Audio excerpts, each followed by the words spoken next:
नमस्कार, मैं हूं सीमाब नकवी और आप देख रहे हैं भारत समाचार। हमारे स्टूडियो में आज खास मेहमान के तौर पर सीतापुर से सांसद राकेश राठौर मौजूद हैं। आज उनसे तमाम ऐसे सवाल हैं जिनके हम जवाब लेंगे और जानेंगे कि उनका राजनीतिक सफर कैसा चल रहा है और वो जिस पार्टी में हैं वहां पर उनको कितना सम्मान मिल रहा है। वो भारतीय जनता पार्टी में रहे, समाजवादी पार्टी में रहे, तमाम जगहों पर रहकर उन्होंने राजनीति की, लेकिन अब कांग्रेस पार्टी में है, वहां से सांसद हैं और यहाँ पर उनका सफर किस तरह से चल रहा है। राकेश राठौर जी, बहुत बहुत स्वागत है भारत समाचार धन्यवाद। में आपका। आपका भी बहुत बहुत धन्यवाद। सर, उपचुनाव आ रहे हैं, अभी गहमा गहमी हो सकता है कि आज चुनाव की डेट भी आ जाए और घोषणा होने जा रही है उपचुनाव की। क्या उम्मीद कर रहे हैं कांग्रेस के लिए उपचुनाव में उत्तर प्रदेश में, क्योंकि महज दो विधायक हैं, अब सांसद 6 हो गए हैं भले गठबंधन के साथ आपके। देखें, जहाँ तक मैं उत्तर प्रदेश की बात करूँ, उत्तर प्रदेश के लोगों में कांग्रेस के प्रति बहुत लगाव बढ़ा है और ये लोग हम लोग अपने चुनाव में देख रहे थे। बहुत कम समय में हम लोगों को टिकट के बाद चुनाव लड़ने का मौका मिला, लेकिन इन लोगों का अपना स्वयं का लगाव था, कांग्रेस के प्रति रुझान था कि 5,31,000 लोगों ने वोट दे के साथ दिया।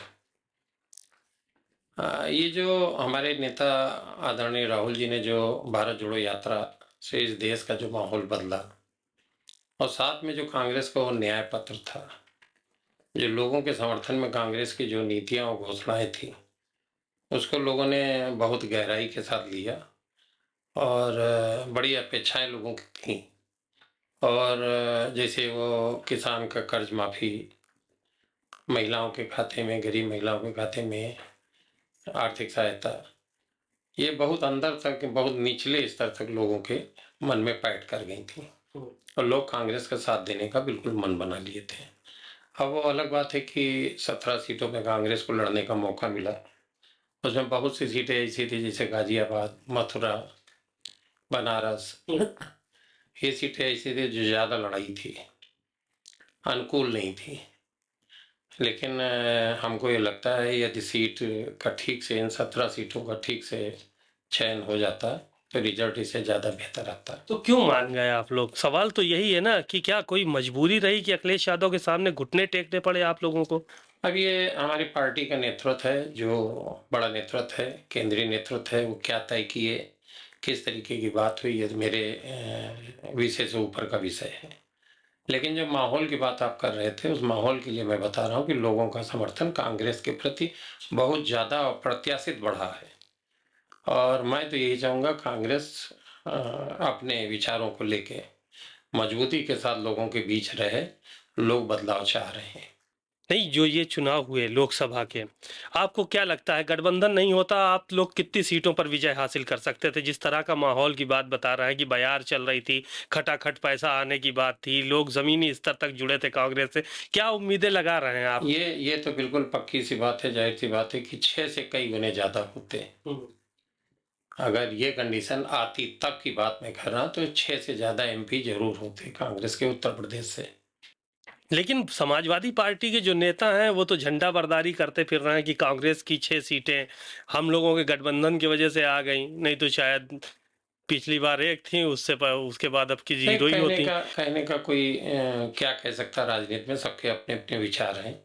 लेकिन मैंने भी अपने विचार व्यक्त किए कि यदि, ये तो अलग बात, बहुत स्वाभाविक बात है, बहुत अच्छा है कि गठबंधन हुआ और एक बड़ा वोट बैंक साथ आया। लेकिन यदि ये गठबंधन ना भी होता और अगर अकेले कांग्रेस अपनी विचारों के ऊपर लड़ती, अपनी नीतियों के ऊपर लड़ती, तो परिणाम बेहतर होता। नहीं, कैसे बेहतर होता, यही तो जानना चाह रहे हैं भाई। प्रियंका गांधी को आपने 2022 के चुनाव में प्रभारी बनाया यहाँ का, जगह जगह वो गई और पहले ज्यादा आपके विधायक थे, अब महज 2 बचे हैं, तो उसमें तो कमाल नहीं कर पाए आप विधानसभा के चुनाव में। लोकसभा में कैसे उम्मीद कर रहे थे कि आप जो है वो कर लेते? देखिए ऐसा है, ये जो फिगर है, संख्या है कम और ज्यादा की जी। ये बहुत मायने नहीं रखती है। कभी भारतीय जनता पार्टी 2 एमपी लेके आती थी, फिर उनके बहुत बढ़ गए, फिर उन्होंने 400 पार का, आज घट गए। तो 2 एमएलए से हम इस बात को नहीं जोड़ सकते कि 2 एमएलए आज पार्टी में कल क्या होगा। माहौल बदलते, लोगों की अपेक्षाएं, लोगों का विचार बदलते देर नहीं लगती है। लोग भारतीय जनता पार्टी से बेहद हताश हैं, निराश हैं, ऊबे हुए हैं। अब जो भी व्यक्ति इनके खिलाफ विकल्प बन के आएगा, ये दिखाएगा कि भारतीय जनता पार्टी को हम पछाड़ सकते हैं, रोक सकते हैं, तो लोग उसका साथ देंगे। आज की तारीख में पूरे देश के अंदर राहुल जी हैं। ये साफ बिल्कुल जाहिर सी बात है कि भारतीय जनता पार्टी को अगर कोई रोकने के लिए वास्तव में ईमानदारी से लड़ाई लड़ रहा तो हमारे जननायक राहुल जी हैं। 10 सीटों पर उपचुनाव हो रहे हैं। 5 सीटें आपके प्रदेश अध्यक्ष ने मांगी कि 5 सीटें जो भारतीय जनता पार्टी वाली थी वो हमको दे दी जाए, और समाजवादी पार्टी जो है वो 5 सीटों पर वो लड़ ले चुनाव। लेकिन अखिलेश यादव किसी भी सूरत में तैयार नहीं, कह रहे हैं 2 से ज़्यादा हमारे पास है नहीं, और जिसकी जितनी क्षमता है उस हिसाब से सीटों का बंटवारा होगा। आज उनके एक नेता ने फिर बोला भारत समाचार पे कि क्षमता के हिसाब से बंटवारा होगा, 2 सीटें देना चाह रहे हैं। संतुष्ट हैं आप लोग 2 सीटों पर? ये तो नेतृत्व के ऊपर है, ये हम लोगों की इच्छा या संतुष्टि के ऊपर नहीं, ये तो नेतृत्व के ऊपर है कि नेतृत्व हमारा क्या तय करता है, सब लोग मिलके क्या तय करते हैं। जो भी सीटें मिलेंगी, हम लोग तो फिलहाल 10 को ही लक्ष्य मान के चल रहे हैं कि 10 पे भारतीय जनता पार्टी से लड़ना है, उनको पराजित करना है। अभी इस वक्त आप कांग्रेस से सांसद हैं, आप भारतीय जनता पार्टी से विधायक भी रहे हैं, समाजवादी पार्टी में भी रहे हैं। क्या कमियां ऐसी रहीं कि भारतीय जनता पार्टी छोड़कर आपके दूसरों दलों को सहारा, जबकि सत्ता में थे ये लोग, इसके बाद आपको छोड़ना पड़ा, क्या वजह रही? भारतीय जनता पार्टी का कभी सदस्य नहीं रहा जी। भारतीय जनता पार्टी मेरी वो जो सीतापुर सदर की सीट है, वहां पे बहुत दिन से उसको जीत नहीं मिल रही थी, और किसी ऐसे चेहरे की तलाश में थी, कोई ऐसे गणित की तलाश में थी कि जो वहां से उनको जीत दिला दे। और भारतीय जनता पार्टी ने टिकट मेरे यहाँ सीतापुर मेरे घर भेजा। मैं टिकट लेने नहीं गया था, यह अहंकार से नहीं कह रहा हूँ, वास्तविकता है। और टिकट लड़ने के साथ उन्होंने एक मोटी रकम भी चुनाव लड़ने के लिए भेजी, और 25,000 वोटों से वो मैं चुनाव जीता। मेरे लिए संविधान पहले था, लोकतंत्र पहले था, भारतीय जनता पार्टी के जयकारा मेरे लिए कोई विषय नहीं था। और जब संविधान के ऊपर हमला हो रहा था, लोकतंत्र के ऊपर कुठाराघात हो रहा था, तो मेरे लिए किसी भी पार्टी में होना ना होना माने नहीं रखता है। संविधान को बचाना और लोकतंत्र में अपनी आवाज को उठाना मेरी प्राथमिकता थी, जो काम मैंने किया। तो सिर्फ संविधान की वजह से आप अलग हुए कि संविधान पे कुठाराघात कर रही थी भारतीय जनता पार्टी, या इसके पीछे और भी कई वजह थी कि भारतीय जनता पार्टी के कुछ नेता आपकी काट में लग गए थे? नहीं, काट वहां थी नहीं जी। हम तो भारतीय जनता पार्टी में थे कहाँ, भारतीय जनता पार्टी की तो हम आवश्यकता थे। भारतीय जनता पार्टी ने हमको बुला के टिकट दिया, हमारे भेज के टिकट दिया, तो हमारी काट नहीं थी, काट बिल्कुल भी नहीं थी। लेकिन बात ये थी कि जब जिस समय देश के अंदर कोरोना में लोग मर रहे थे, लाशें उठाने वाले लोग नहीं थे, त्राही त्राही थी, बच्चों के पैरों में, महिलाओं के पैरों में छाले पड़े थे, हजारों किलोमीटर का सफर तय कर रहे थे, बड़ा द्रवित करने वाला सीन था। तमाम आपके चैनल पे और तमाम चैनलों पे दिखाई पड़ रहा था। उस समय देश के प्रधानमंत्री कह रहे थे कि थाली थाली बजाओ, स्वागत करो। कल्पना के बाहर की बात है। 140 करोड़ की आबादी वाला देश एक भयंकर त्रासदी से जूझ रहा था, और देश का नेतृत्व करने वाला लोगों से कहे कि थाली थाली बजा के स्वागत करो लोगों का। तो इतनी हास्यास्पद स्थिति में फिर वहां जयकारा बोलना और माना रहना लाजमी नहीं था। तो इन्हीं बातों का हमने विरोध किया। या रही इसी तरीके से बहुत सी बातें थी उत्तर प्रदेश के अंदर प्रशासन की थी, विधायकों का मतलब गौड़ कर दिया गया, आज भी है। आज इनके विधायक से कोई काम कह के देखिए तो कहता भैया विधायकी बचने दीजिए, काम नहीं करा सकते। इतनी लूट है आज उत्तर प्रदेश के अंदर कि मैं समझ रहा हूँ अधिकारियों के लिए इतने इससे बेहतर मतलब बिल्कुल स्वर्ग सा महसूस करते हैं। हमारे यहाँ मैं जब विधायक रहा, हमारे यहाँ के एक एसडीएम, एक सीओ इतनी रकम लूट के गए, इतनी रकम लूट के गए कि शायद जिंदगी में दोबारा इतनी रकम पैदा नहीं कर पाएंगे। इतना भूमाफियाओं से उनका साठगांठ था।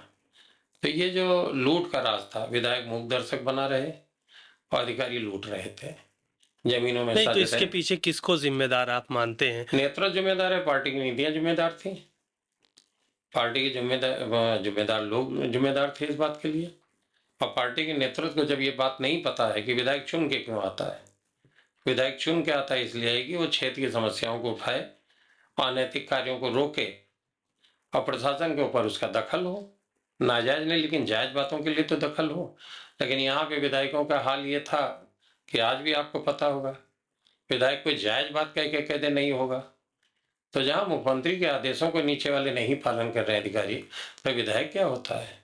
तो जब विधायक रह के भी अगर हम अपने लोगों की लड़ाई ना लड़ सकें, तो उससे बेहतर है कि फिर उस दल का छोड़ देना या उसके विरोध करना था। वही मैंने किया। अखिलेश यादव के साथ रहे आप, क्या वजह रही कि अखिलेश यादव का भी दामन आपको छोड़ना पड़ा? मैं पहला विधायक था जो छोड़ के पहले पार्टी ज्वाइन की थी। उस समय मेरा कार्यकाल चल रहा था, मैंने समाजवादी पार्टी ज्वाइन की। अखिलेश जी ने बड़े सम्मान के साथ बगल में बैठा के मुझको पार्टी ज्वाइन करेंगे। अब हमको ये लग रहा था मैं 25,000 वोटों से जीता हूँ, तो उस जगह पे मेरा दावा बनता है और मेरी बात को सम्मानपूर्वक सुना जाएगा, लेकिन वो हो न सका। फिर भी मैं पार्टी में बना रहा। फिर नगर पालिका जैसी छोटी चीज के लिए भी उन्होंने खुद स्वयं वादा किया कि आप लड़ो जाके। ये भी पूछा कौन हो सकता है, हमने नाम लिया जो था, तो कहा कि अब उसको नहीं लड़ाएंगे। मैं तो आपके चैनल पे कह रहा हूँ कि उन्होंने कहा अब उसको नहीं लड़ाएंगे कोई चुनाव। उसके बावजूद 7-8 दिन तक रोज आजकल आजकल आज कर देंगे, कल कर देंगे, कल कर देंगे। इतने बड़े नेता से इस तरीके की अपेक्षा बहुत दुखदाई थी, लेकिन मैं उन बातों में जाना नहीं चाहता। कांग्रेस पार्टी ने हाथ बढ़ा के हमारा साथ दिया और मेरा ही नहीं बल्कि मेरे पूरे उत्तर प्रदेश की जाति को सम्मानित किया। आज मैं अभी करहल में कार्यक्रम पीछे भी करके आ रहा हूँ, तो जात के लोगों ने से पूछा था क्या आपने कल्पना की थी कि आपके इस तेली जात का कोई एमपी भी हो जाएगा इतनी जल्दी? तो लोगों का नहीं। कांग्रेस पार्टी ने आज साथ दिया। हम लोग कांग्रेस पार्टी के लिए खून के एक एक कतरे तक लड़ने के लिए तैयार हैं। यही वजह रही आपके चुनाव में, लेकिन ये देखने को मिला कि ना तो गठबंधन से चुनाव लड़ रहे थे आप, ना तो अखिलेश यादव गए, ना राहुल गांधी गए। कौन सा ऐसा मंत्र मारा कि 1 लाख वोट के लगभग आपकी जीत जो है वो हुई? लोग चुनाव लड़ रहे थे भाई साहब, लोग चुनाव लड़ रहे थे और जिस व्यक्ति के खिलाफ मेरा चुनाव था वो 4 बार से सांसद रहे, 2 बार बीएसपी, 2 बार बीजेपी। और मैं बहुत साधारण पृष्ठभूमि से हूँ। मेरा चुनाव लोगों ने लड़ा और अपने आप में राकेश राठौर बन के लड़ा, तो कोई हमको कोई कमी नहीं लग रही थी किसी चीज की। जब लोग ही चुनाव लड़ने लगे तो कोई कमी नहीं रह जाती है, और उसी का परिणाम रहा कि अच्छे वोटों से सफलता मिली। कांग्रेस पार्टी उत्तर प्रदेश में इतनी कमजोर स्थिति में रही है, अब 6 उसके एमपी हुए हैं, यहाँ से 2 विधायक हैं। आपको लगता है कि 27 तक ये गठबंधन बना रहना चाहिए? आपके ख्याल से क्या? ये तो हमारा शीर्ष नेतृत्व तय करेगा गठबंधन हो कितनी सीटों पे हैं, किसके साथ हो। ये तो सारा निर्णय हमारे शीर्ष नेतृत्व को करना है, लेकिन मैं अपने प्रदेश नेतृत्व से बार बार ये आग्रह कर रहा हूँ और हम लोगों का प्रयास है कि हमको लड़ाई लड़नी चाहिए लोगों के लिए। स्वतंत्र जब हमारे नेता राहुल जी आज पूरे देश के अंदर घूम घूम के लोगों की लड़ाई लड़ रहे हैं और पूरा अपना जीवन अर्पित किए हैं लोगों के लिए, तो हम कार्यकर्ताओं का भी फर्ज बनता है कि लोगों की लड़ाई के लिए हम लोग सीधे मैदान में होना चाहिए, कि बिना किसी गठबंधन के?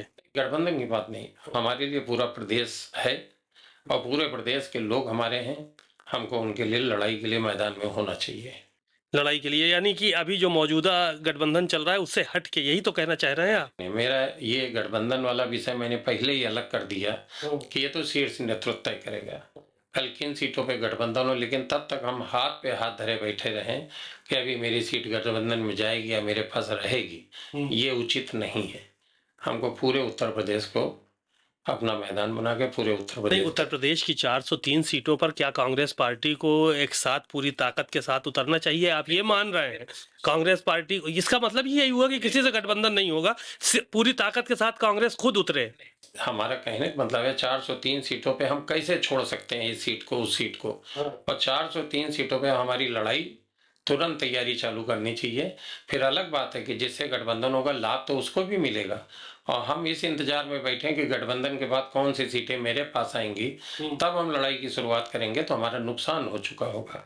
हमको उत्तर प्रदेश भर को नजर में रख के, और हमारे नेता ने जब इतनी बड़ी बातें की हैं, जातिगत जनगणना की बात की है, जातिगत जनगणना छोटा मुद्दा है, इस देश के जीवन रेखा को परिवर्तित करेगा। ये जातिगत जनगणना इस देश की जीवन रेखा को परिवर्तित करेंगी। एक बड़ी आबादी है जो अभी भी अभाव के जीवन में जी रही है, अभावग्रस्त जीवन है उसका। जातिगत जनगणना उनको दूसरी आज़ादी देगी। तो इतने बड़े मुद्दों के बावजूद अगर हम कुछ सीटों पे सिमट के लड़ें तो ये ठीक नहीं है। हमको तैयारी 403 पे करनी है। फिर अलग बात है कि गठबंधन क्या होता है, हमको कौन सी सीट मिलती है। नहीं भी वो सीट मिलेगी तो वहाँ हमारा जो वोटर है, जो कार्यकर्ता है, बात करिए ना, राहुल जी से बात किया आपने, चिट्ठी पत्री लिखेंगे कुछ क्या राहुल गांधी को? सब चल रहा है। जल्दी ही परिणाम आपके सामने होंगे। 403 सीटों पर, यानी नहीं, राकेश पूरे राठौर, उत्तर हाँ, प्रदेश पूरे में। उत्तर पूरे प्रदेश उत्तर में प्रदेश में। आप लोग अकेले चुनाव लड़ने की तैयारी नहीं, करेंगे? नहीं, नहीं, नहीं, ये नहीं, ये नहीं। ये देखिए, ये आपकी बात है।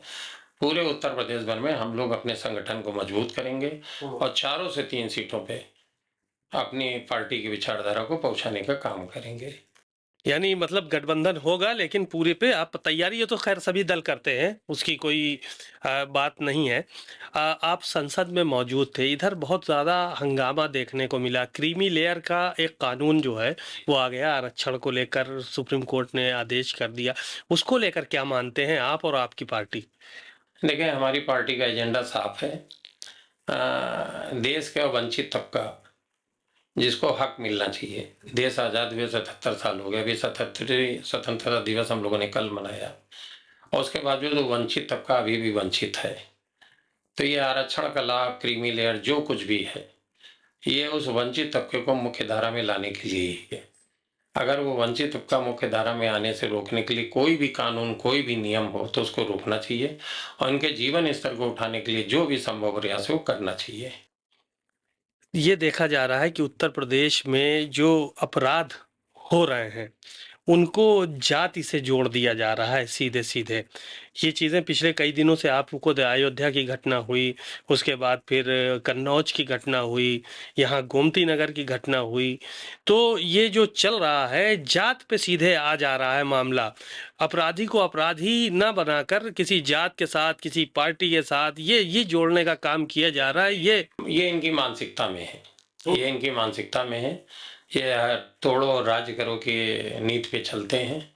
जातियों के बीच विघटन हो, जातियों के नाम पे लोगों को कमजोर करना है और देश के एक बड़े तबके को दास और गुलाम बनाना है ताकि उनके ऊपर राज कर सके। ये भारतीय जनता पार्टी की अघोषित नीति है जो मुखट्टे के अंदर लगातार चलती रहती है। तो वो जातियों के आधार पे अपराधी बनाना, जातियों के आधार पर सजाएं दिलाना, जातियों के आधार पे लोगों को अपमानित करना, ये इनका मुख्य एजेंडा है। तो वो कोई नया काम इनके लिए नहीं है। ये नया काम नहीं मानते हैं इसको, तो क्योंकि आप तो साथी भी जी, रहे जी, हैं ना, जी, जी, तो बिल्कुल। हम जानते हैं ना, वो यही करते हैं। क्या एजेंडा बना के चलते हैं ये? जी, जी, ये एजेंडा रहता है कि अमुक जात को नीचा दिखाना है, अमुक जात के व्यक्ति को अपराधी बनाना, अमुक जात को, वो तो इनका काम है, लगातार चलता है। तो आप भी स्वामी प्रसाद मौर्य वाली लाइन पे चलते हैं क्या? ये ऐसा मुझे आभास हो नहीं, रहा है, हाँ? नहीं, नहीं, मैं किसी के ऊपर वो नहीं करना चाहूंगा, लेकिन मैं जब भारतीय जनता पार्टी का सदस्यता एमएलए था तब भी उनकी गलत नीतियों के खिलाफ उनके खिलाफ बोला और मैंने एक दिन सत्ता की परवाह नहीं की। सत्ता रहेगी या जाएगी, टिकट रहेगा या जाएगा। हम जिस दल के अंदर हैं, अगर हमको वहां कोई कमी लगती, बुराई लगती, गलत बात लगती है तो हमको वहां कहना चाहिए। अब दल छोड़ने के बाद फिर हम उस दल के खिलाफ बहुत कुछ लेके आ जाते हैं और दल के अंदर रहते हैं, फिर उतने दिन तक हमारी जबान बंद रहती है, तो ये उचित नहीं है। मेरा और स्वामी प्रसाद मौर्य जी का, मैं वो बहुत बड़े नेता हैं और मैं बहुत छोटा सा वर्कर हूँ, कार्यकर्ता हूँ, तो मैं उनको लेके कोई बात नहीं कहूँगा। लेकिन मैं भारतीय जनता पार्टी का विरोध मैंने दल के अंदर रह के किया है, दल छोड़ने के बाद भी किया, तो दल के अंदर रह के भी किया। आप लोगों पे एक आरोप और भी भारतीय जनता पार्टी के लोग लगाते हैं कांग्रेस के ऊपर। कहते हैं बड़ा प्रोपगंडा किया कि संविधान खत्म कर देंगे, संविधान खतरे में है, और संविधान की किताब लिए लिए घूमते रहे राहुल गांधी जगह जगह पर, और पैसे की बात करते रहे कि 8,500 हर महीना पहुंचाएंगे महिलाओं के खाते में। कहा सिर्फ झूठ बोलने का काम किया, इतनी ज्यादा जो सीटें आ गई वो सिर्फ झूठ के दम पे आ गई हैं। नहीं, नहीं, नहीं, ये तो बिल्कुल झूठ वो बोल रहे हैं। सच बात यह है कि इन्होंने झूठ बोल कर थोड़ी सीटें अपनी बचा ली। हमारी सीटें आई हैं जो वो लोगों के समर्थन से आई हैं, लेकिन इनको जो सीटें मिल गई इत्तेफाक से इस बार, ये झूठ के सहारे ही मिल गई। अगर इनका झूठ इतना बढ़िया लपेटा हुआ ना होता तो इनकी सीटें इस बार कम होती हैं, सत्ता के बाहर होते हैं। तो हम लोग झूठ की बात नहीं करते हैं। हमारे नेता ने बिल्कुल आईने के तरह सच कहा है, और जिन जिन प्रदेशों में कांग्रेस की सरकार आई वहां वो उनकी घोषणाएं लागू भी हो गई। वक्त के रहते, घंटों के रहते, दिनों के रहते हुए वो लागू भी की गई। तो हम लोग झूठ का सहारा नहीं लेते हैं, हमारे नेता झूठ का सहारा नहीं लेते हैं, तो ये तो इनका काम है। अखिलेश यादव को कैसा नेता मानते हैं आप? हम अपनी पार्टी के नेता के बारे में पूछें तो हम उनके बारे में बता सकते हैं। नहीं, हमको साथ तो यहाँ भी रहा है हमको आपको हमको पुराना। हमको राहुल जी का साथ मिला, पार्टी के नेताओं का साथ मिला, हमारे प्रदेश अध्यक्ष अजय राय जी का साथ मिला, और हमारा टिकट बड़ी विषम परिस्थितियों में हुआ। मेरे जैसे कमजोर पृष्ठभूमि का, सामान्य से पृष्ठभूमि का व्यक्ति आज सांसद बना, तो ये हमारी पार्टी के नेताओं की कृपा है और उनकी नज़र है कि उन्होंने हम जैसे कमजोर तबके के आदमी को लोकसभा के अंदर पहुंचवाने का कार्य किया है, जिसके लिए आजीवन आभारी रहेंगे। नहीं, अखिलेश यादव भी आपके गठबंधन के नेता तो है ही है ना, गठबंधन के साथी हैं। वही पूछ रहे हैं कैसे व्यक्ति हैं। नेता ठीक है, नेता अच्छे हैं, और नेता उनका जनाधार है अपना। जी बिल्कुल। और एक सवाल और था, ये जो सब संसद में आप लोग रहे, रोजाना नया हंगामा वहां पे देखने, एक वक्फ अधिनियम जो है वो पेश किया गया था वहां पे, उसके बाद वो प्रवर समिति को भेज दिया गया, उसकी जेपीसी बना दी गई, सब तमाम चीजें हुई। तो इस कानून को लेकर कांग्रेस क्या सोचती है, आप लोग क्या सोचते हैं? क्योंकि पूरे देश में इसको लेकर हंगामा मचा, और ये साफ तौर पर कई लोगों ने कहा, कांग्रेस के नेताओं ने कहा कि एक तबके को टारगेट किया जा रहा जी है। बिल्कुल बिल्कुल, बेशक यही बात है। देखिए, वो इनकी मानसिकता ठीक नहीं है। वहाँ केंद्र में वक्फ के ऊपर कानून लाके, विधेयक लाके, और उत्तर प्रदेश में नजूल के ऊपर विधेयक लाके, ये इस तरीके से काम कर रहे हैं कि लोकतंत्र की हत्या हो, लोगों के मौलिक अधिकारों के, संवैधानिक अधिकारों की हत्या हो। आप बता दीजिए कि नजूल के तहत जिन लोगों को शहर बसने के लिए बसाया गया था, उनको बसाया इसलिए गया था कि शहर बसे, आज उन लोगों को उजाड़ने की बात कर रहे हैं। और वही वक्फ का है। तो आप इस तरीके के नियम कानूनी लाते हैं कि जिससे इनका वोट बैंक बढ़े। उन लोगों को जिन्होंने अंधभक्त बना रखा है इन्होंने, उन भक्तों को मजा मिल जाए, उनको मजा आ जाए कि उसका नुकसान करा दिया। और सच बात ये, इसी नुकसान के तहत इनका नुकसान है। 27 में उत्तर प्रदेश के अंदर नजूल का विधेयक इनको धूल छटा देगा। शेख हसीना भारत में आई, उसके बाद बड़ा हंगामा हुआ और कहा कि हिंदुओं पर बड़ा अत्याचार हो रहा है बांग्लादेश में, और खामोश हैं आप लोग। नहीं, कोई खामोश नहीं है, कोई खामोश नहीं है, कोई खामोश नहीं है। देखिए, अभी संसद बंद है, इस समय सत्र नहीं है, अभी शीतकालीन सत्र है। अगर कहीं भी अन्याय है, किसी जात पे, किसी धर्म पे, और किसी कम्युनिटी पे अगर अन्याय है और बोलने लायक हो, तो सब विषयों पे बोला जाता है। मणिपुर में इतनी बड़ी घटना हुई थी, हमारे नेता लगातार बोले, वो भी तो हिंदू थे, तो लगातार बोल रहे हैं। बांग्लादेश के अंदर अगर हिंदुओं के ऊपर अत्याचार होगा तो लगातार वो लड़ाई लड़ने का काम करेगी कांग्रेस पार्टी, उसमें कोई कमी थोड़ी रह जाएगी। और बांग्लादेश का निर्माण तो पता ही होगा किस पार्टी ने किया था, किस पार्टी के सहयोग के कारण हुआ था। तो इनको ये पता कर लेना चाहिए, झूठे प्रोपोगंडम नहीं पढ़ना चाहिए, कि इनको जो असलियत तो मालूम होनी चाहिए कि बांग्लादेश का निर्माण किसने कराया था। तो बांग्लादेश के अंदर अगर हिंदुओं के साथ अन्याय होगा तो वो पार्टी चुप रह जाएगी क्या? संभव नहीं है। कहते हैं चाहे कांग्रेस पार्टी हो, चाहे समाजवादी पार्टी हो, इन लोगों का काम अपराधियों का बचाना है। मुख्यमंत्री योगी आदित्यनाथ का बयान कई बार जो है वो सदन में आया कि अपराधियों को संरक्षण देने के लिए जहां बुलडोजर चलता है वहां पे अपराधियों के लिए हाय तौबा मचाने लगते हैं आप लोग। नहीं, मैं जहां तक कांग्रेस पार्टी की बात करूंगा और भारतीय जनता पार्टी के, तो आज सारा का सारा भारतीय अपराधी तो भारतीय जनता पार्टी में झंडा लगा के घूम रहा, फूल का झंडा लगा के घूम रहा सारा अपराधी। मैं दूसरे क्या बताऊं, मैं अपने असेंबली सीट की बात कर सकता हूं। जितना माफिया मेरे हैं, नामी माफिया, 200 के ऊपर हत्या, लूट और डकैती वाले माफिया, लिस्टेड माफिया, वो सब भाजपा ही है। भाजपा का झंडा लहरा रहा, मंत्री उनके दावत खाने जा रहे हैं। तो ये कौन कहता है कि अपराधी भारतीय जनता पार्टी में नहीं है? सबसे ज्यादा अपराधियों का संरक्षण भारतीय जनता पार्टी ने दिया। आज उत्तर प्रदेश का रिकॉर्ड उठा के देख लिया, आप लोग तो आंकड़े रखते हैं।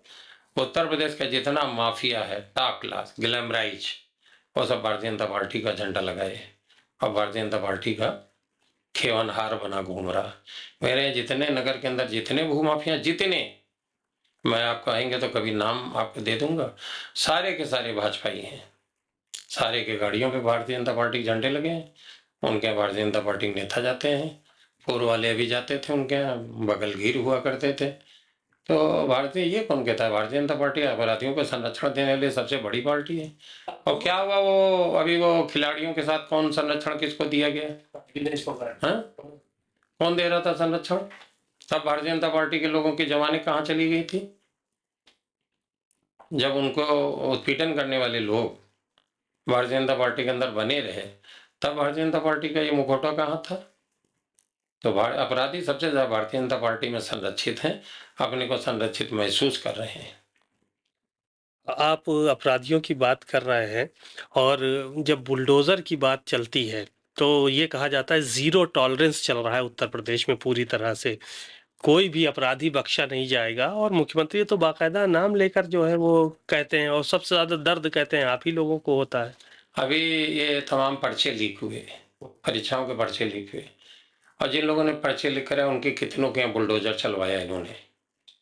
यूपी के अंदर जितनी परीक्षाओं के पर्चे लीक हुए हैं, नौजवानों के भविष्य के साथ खिलवाड़ हुआ है, उन पे कितनों पे बुलडोजर योगी की सरकार ने चलवाए हैं, जरा ये मैं आपसे जानना चाहूंगा। नहीं, मुकदमे तो लिखे गए हैं, जेल भी लेकिन भेजे उनके हैं। बुलडोजर नहीं चल रहे हैं। हाँ, ठीक बात है। उनके बुलडोजर नहीं चल रहे हैं।